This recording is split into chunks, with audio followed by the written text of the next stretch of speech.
let's double check that and make sure we proceed.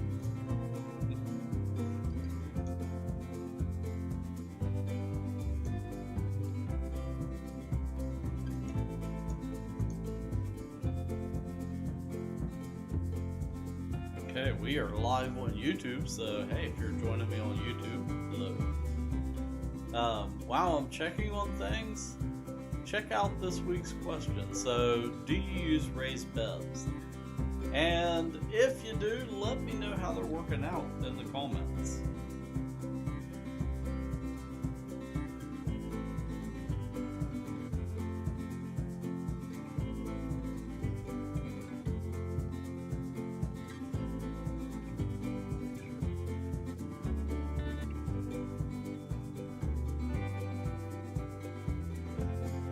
Yeah, we are live on the stream too.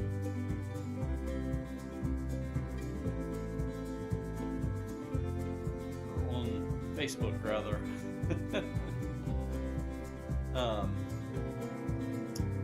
Alrighty, so looks like we've got people from both Facebook and YouTube watching, so awesome.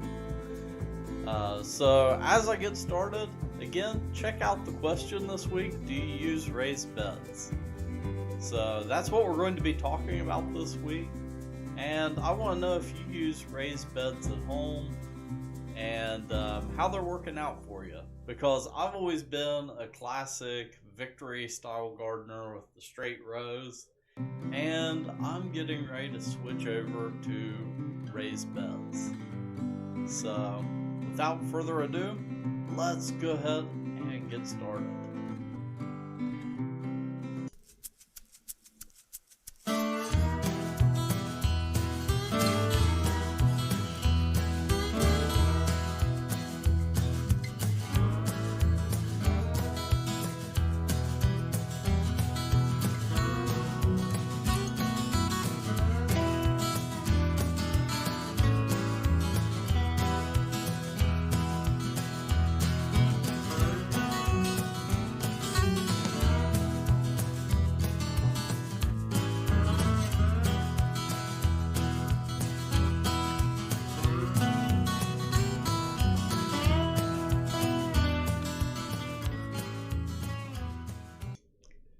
Well, hello, and welcome to this week's episode of Bob's Live, our weekly show right here on the internet. And, well, last week I didn't have a live episode for us, so we have a pre recorded episode that's up. And in the upcoming weeks, let's see, this coming week we'll have a live episode. Then the next week, I'm not really sure. It's kind of dependent on upcoming plans and a conference that I'm going to be going to and how that all shakes out. So we may or may not be live week after next. Right now, I don't know about you guys, but it is daggone toasty outside. I've got my thermometer sitting here on my desk, and of course it's backwards on the screen, but yeah, it's currently showing 103 outside right in front of our office. That's kind of on the porch there. It's kind of in the sun, which it's 79 in here, so it's a little toasty in here. Of course, you can give us a follow on social media on Facebook, Twitter, YouTube, and Instagram. And most of those places you can find us at Bob's Market. Over on YouTube, I believe our channel name is something like Bob's Market Greenhouse or something like that, because just at Bob's Market was already taken. So I had to expand it out just a little bit. What I want to talk about this week is, well, what I had in the questions at the beginning, and that is if you use raised beds, which Carol says that she uses raised beds, and something that I'm planning to do is switch over my own garden to raised beds. So, what I wanted to share this week is the start of that project. I've been collecting the materials to take on this project really all spring. So I started all the way back at the beginning of the spring, tilling up my existing garden and kind of getting the section ready where I want to create the raised beds. And I had to order some supplies because I want to kind of eventually fence in the area and have like a nice picket fence around it, which I'll show you a couple photos here later of sort of the concept that I'm shooting for. So this week I thought I would show you my very first step in preparing the area. So let's go ahead and check that out.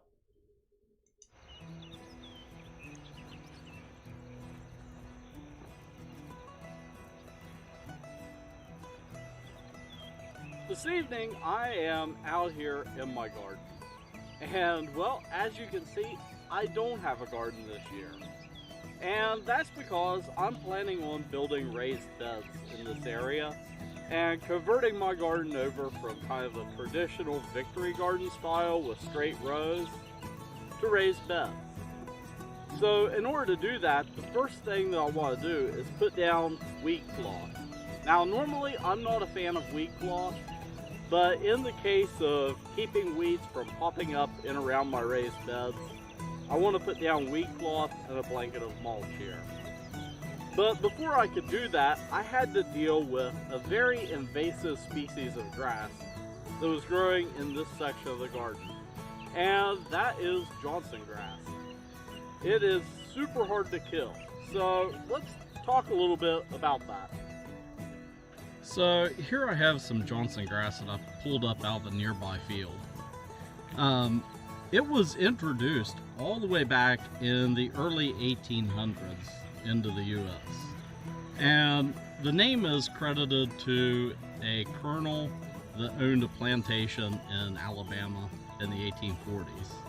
And he thought that it would be good for cattle to feed on, because in northern Africa, where it's native to, that's what the cattle ate there. But of course, you know, it was kind of the only thing growing in that area, so they didn't have much choice.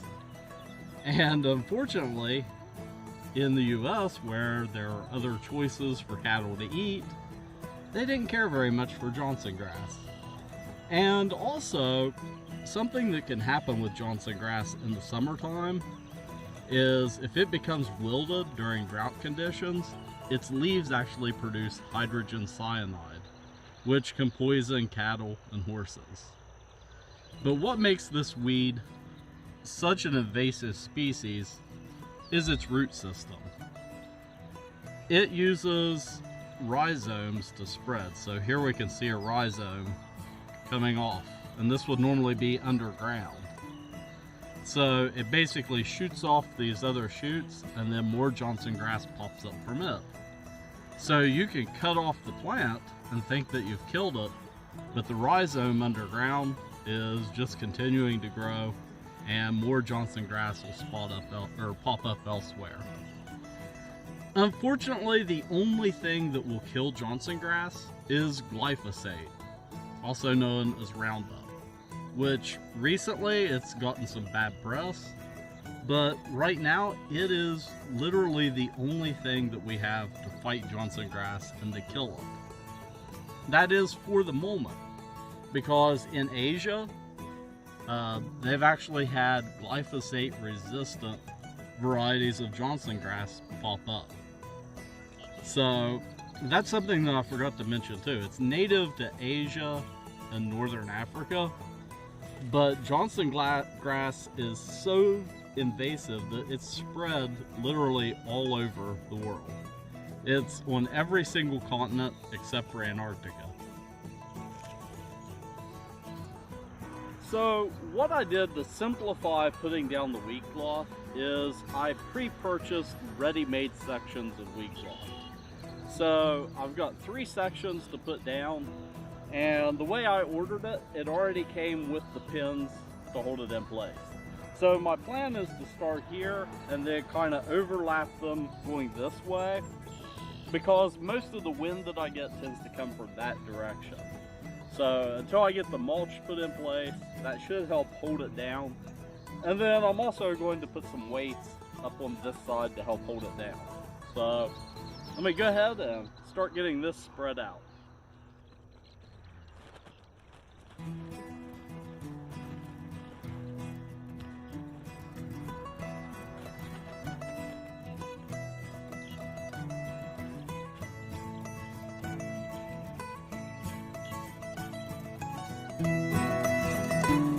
Alright, one of the benefits of buying this ground cloth already pre-cut is that they use a hot knife to cut it with, which has sealed the edges. So that should help prevent this from unraveling over time.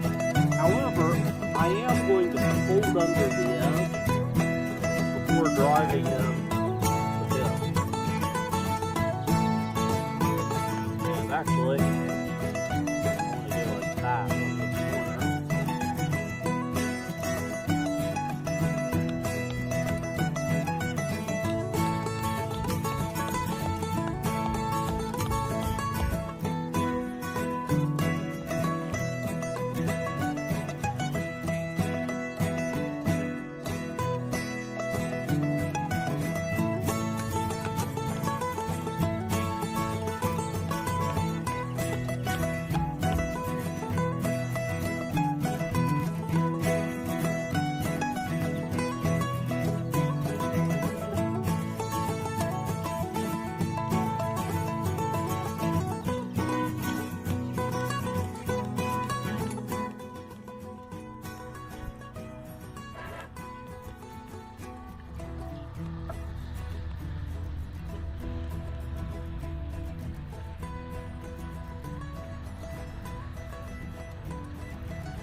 Okay, so what I'm doing with each subsequent row is I'm going to go off one of the lines here to help line it up, but I'm going to overlap it. And I'm also continuing to bend over the exposed edges. So on my final one, I'll actually have two sides that I'm bending over. Ooh, and that is thick to drive through.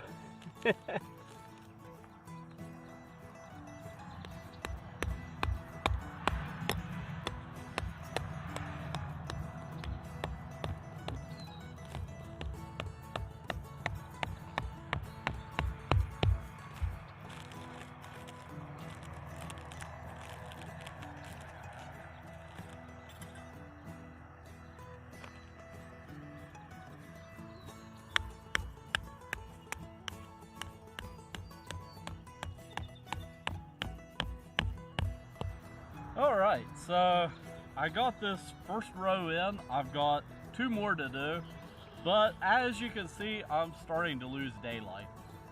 I'm doing this in the evening because it's a little bit cooler right now, and also it's not windy. I've been trying to do this project for weeks now, and it seems like every time I would pick a day and be like, ah, yeah, I could do it, it would be super windy. So right now the conditions are great to do this, it's just that I'm losing daylight. But as you can see, I've got this first section in, and I didn't pull it extremely tight. I left it kind of loose. And the reason why I did that is because where this was plastic, it'll expand and contract with temperature changes. And it being a warm day out, even right now, I'm sitting here burning up. It's close to 90 degrees right now. I know that whenever we get into wintertime and it gets really cold out, that this is really going to contract. So I wanted to leave some slack in it. And well, I've got 2 more sections to do, and I'm going to set up the camera for a time lapse. And we're in a race now against the sunset. So let me go ahead and get started on the rest of this.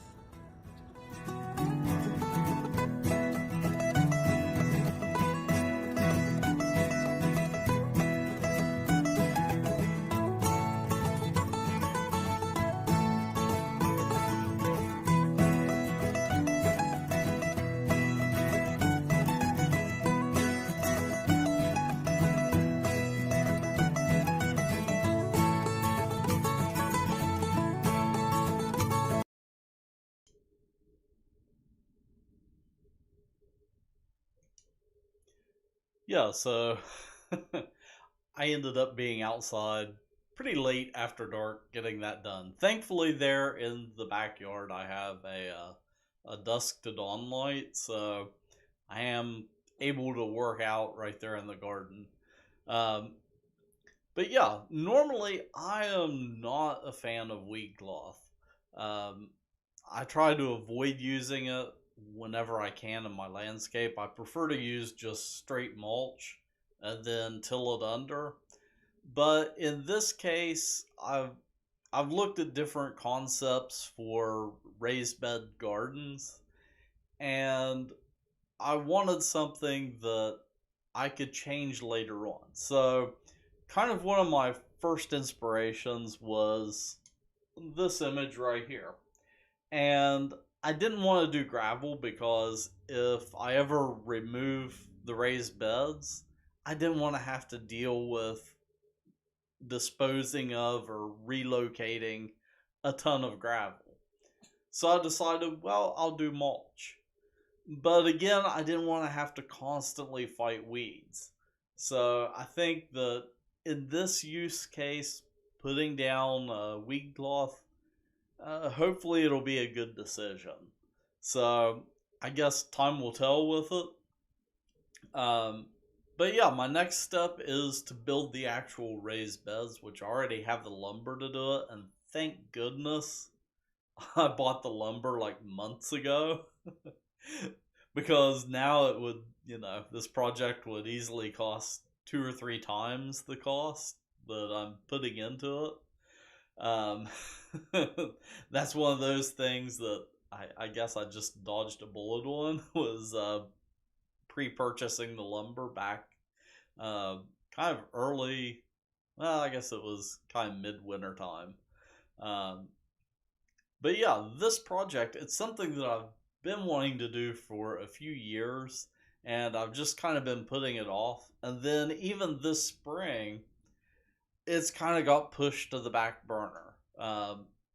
We're currently working to remodel our house, and with working on like the meadow garden area, wanting to tackle those projects, it kept getting pushed back. And even on days when I was working on the meadow garden, I thought, well, I could put down the weed cloth today. And it would just be too windy too. So those strips that I put down are, well, they were measured in meters, but my garden's roughly 30 feet long, so they're like 7 feet by 30 feet, the individual sections. And I just knew that if it was kind of windy out, that there was a chance of it, being hard to wrangle. And then we just had a few weekends too where it was stormy and it was too wet to do it. So, um, between the weather and then also dealing with that Johnson grass, it's kind of put me a little bit behind on this project. But now I basically have all summer and all winter to work on it. So I'm planning on getting the raised beds in. Hopefully I can have some fall crops, some cool weather crops in the fall. And then this winter time, I'll probably be working on the picket fence around the garden, because that's another thing that I want to do is incorporate a picket fence, just like this. Well, maybe not this exact style, But I want to do that. And here's another photo, another concept photo that I looked at. Which I think this will be closer to the finished product because they used mulch in between their beds. Um, but yeah, I want to put a fence around it because in my area, I don't really have that many problems with deer, um, because with uh, with where we live, we have soybean fields and corn fields around us, so the deer are attracted to that more than people's backyard gardens. But what we do have a lot of that really kind of destroy the gardens, and they've been munching on stuff in my meadow garden too. That's rabbits. So by putting a picket fence around, and then I'm probably going to use like chicken wire or something like that in behind the fence, that should help keep the smaller critters out of the garden. So that's going to be my project, kind of over the rest of the summer. So the next step, I've got the weed cloth in. My next step is to build the actual bed. So I'm going to do 6 4 foot by 8 foot beds. And I'm kind of leaving room where I can expand it later and add more beds. Um, but I'm going to do that. I also need to get some bulk mulch, which, here at Bob's, we just carry mulch in bags. I need quite a bit, so I need like a dump truck load of mulch. So I think I found a local supplier, that I'm going to get in touch with and see if I can get a dump truck load of mulch dropped off, so I can use it in around the beds. And what I've thought about doing is actually filling the beds, at least partially, with mulch as a filler, down in the bottom. And that way you're sort of doing almost like hugelkultur, which that's a big word, but you can check it out. Um, but it's almost an artificial hugelkultur because the mulch will break down and add nutrients into the soil. So that's one possibility that I'm thinking of because I've priced fill dirt in this area, um, and shipping it all the way down to where I live. Um, I think it comes out that the mulch might actually be cheaper. Um, so I'm still weighing my options there. So yeah, this is the start of the raised bed project, and of course we're going to be revisiting it. And this is a whole new venture for me. Um, so Carol's saying mushroom compost is absolutely the best. So I might give that a try too. Um, I don't know of anyone locally that supplies it. I do know of a place in Columbus where I might be able to get some. Um, so that's another option. And of course, I have my own compost pile. So I'm growing my own compost pile, and I'm kind of planning on relocating the compost pile into one of the raised beds, kind of one section of it, making that the compost, and then just kind of move it from year to year. So, um, yeah, I'll definitely check into that. And well, that is our show for this week. So I know this is going to be an adventure because I have never grown vegetables or gardened in raised beds before. Um, I grew up growing a traditional victory style garden with straight rows, and that's what I'm used to. So it's going to be something totally different for me where I can cram more stuff into a bed. I can have, tighter rows, kind of do experiment with like square foot gardening and different things like that. So um, it's going to be an interesting adventure for me, and you guys get to follow along with this. So before I leave, once again, uh, check us out on Facebook. Well, You might be watching on Facebook, but Facebook, YouTube, Twitter, and also over on Instagram. Oh, and we're also available on TikTok. It's at Bob's Market. So until next time, keep growing.